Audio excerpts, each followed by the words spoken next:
good morning. It's lovely to meet you. Very nice to meet you, Vanessa. Thank you. So my friend Barry Goldenberg, who we work with on a daily basis, our clients work with him all the time, has recommended we have a chat together about reverse mortgages. Wonderful. Apparently you're the man. They say that. They say that I am. Okay. We had a bit of a preamble, and I told you that I really do not like reverse mortgages because I've had a history of helping people get out of them, but things have changed radically since then. And I think the last one that I was involved with was during the foreclosure years, as I call them, back in 2010. Left a really bad taste in my mouth, and I've always gone, nope, not doing anything with reverse mortgages, don't want anything to do with them, don't even talk about them. But I think the time for this conversation has changed, am I right? Absolutely.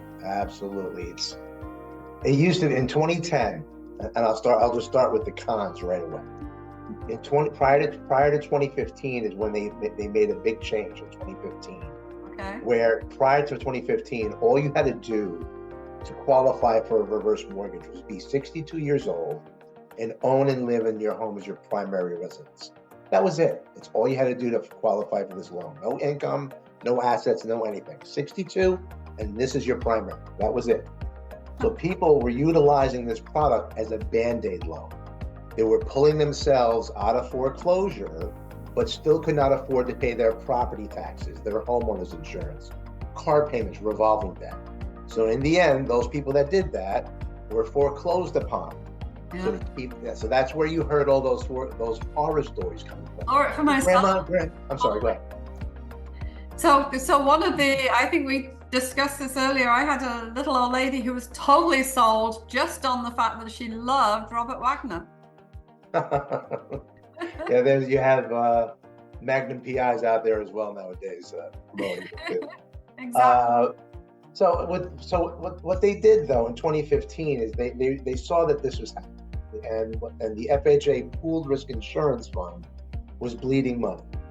So to keep that from happening and keep the foreclosures and keeping grandma and grandpa from getting foreclosed upon, they brought in 2015 what was called financial assessment. Now you actually have to show that you could afford to live in the home.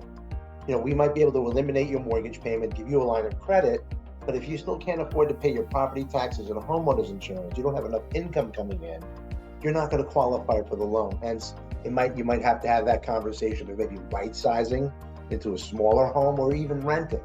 So the whole purpose of the education we provide, you don't run to a reverse mortgage, you walk to it. Every client should be vetted to see if this particular product will impact their lives. 9 times out of 10 it will. We're either eliminating a mortgage payment.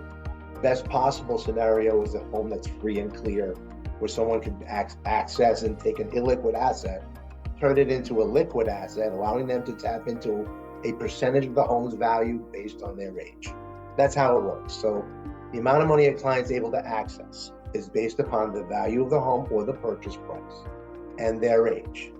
A 62-year-old, it used to be when rates were righteous, the rule of thumb for a purchase, for instance, we'd say it was a 50-50 split. So you would have to come to the table with 50% of the purchase price. The reverse mortgage would cover the difference.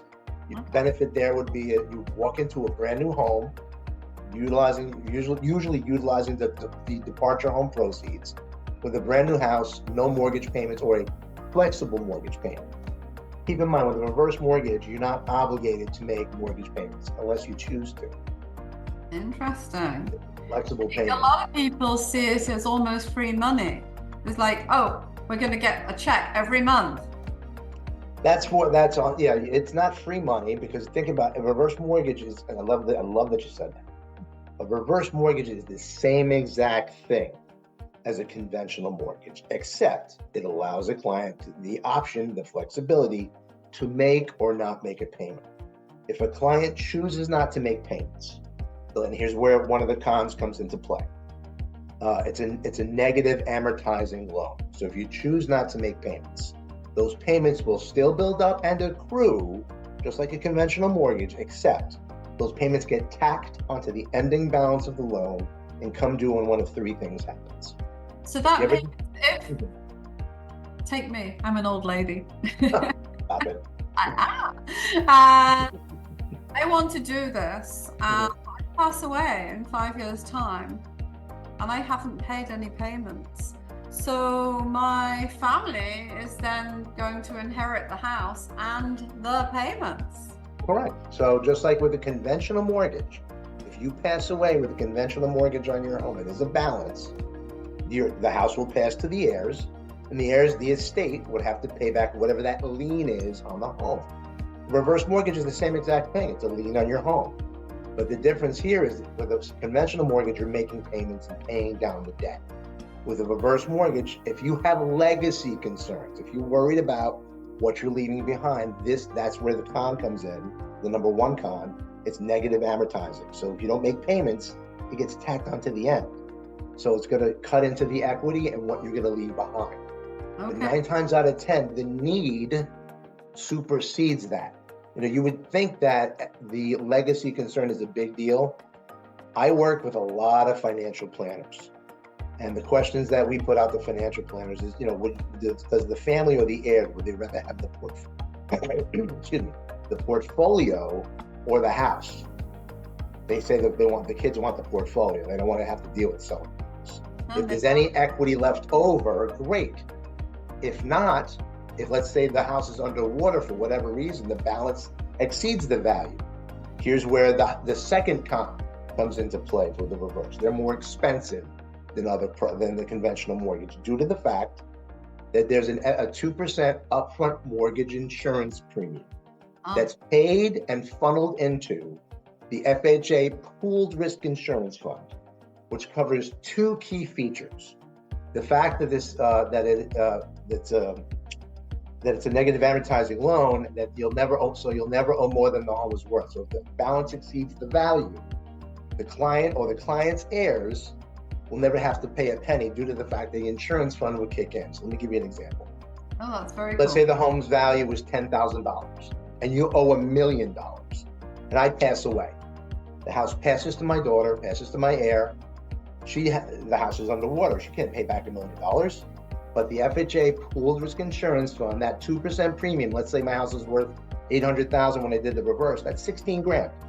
That's part of my closing cost on top of my normal closing costs. So that 16,000 is funneled into that insurance fund in the event that this ever comes to pass where my house is worth 10,000 and I owe $1 million. My daughter can walk away from that home, do a deed in lieu, and hand over the keys and walk away. The insurance fund would kick in, alleviating her of any burden whatsoever. That's huge peace of mind. Huge peace of mind. That's the purpose. The reverse mortgage is set to allow a senior to age in place, to allow them to stay in the home that they know that they can actually close their eyes and walk around and not bump into the walls because they know it so well. Aging in place is becoming a much bigger thing than it was. I know I'm actually founding another company right now for seniors to move from bigger homes into smaller homes. Now, is that a possibility with a reverse mortgage? Absolutely. I do a lot of education with realtors, helping them to understand that you can utilize a reverse mortgage to purchase a home. We like to call it right sizing instead of downsizing. We're saying you're right sizing from that center hall colonial with the 6 bedrooms and the 3.5 baths that you have to heat and you have to heat it, you have to clean it, into something, a one-level ranch where it's much more conducive to a senior. No, we're going to have another conversation about that entire subject a little bit down the road. Absolutely. I just want to ask one question, and then I think we'll leave it for another week, if you don't mind. Not a problem. How does this work for probate? The home would have to be probated after the fact. So now let me ask you. Let me just clarify that question. You mean once I pass away, I'm the borrower, and the house passes to my heirs? It passes to the family, and the family. I just wondered if there was a way of circumventing probate. No, unless there's a will or whatnot. And most times it'll have to be probated. But the loan, when the last surviving spouse passes away, the loan is gonna come due.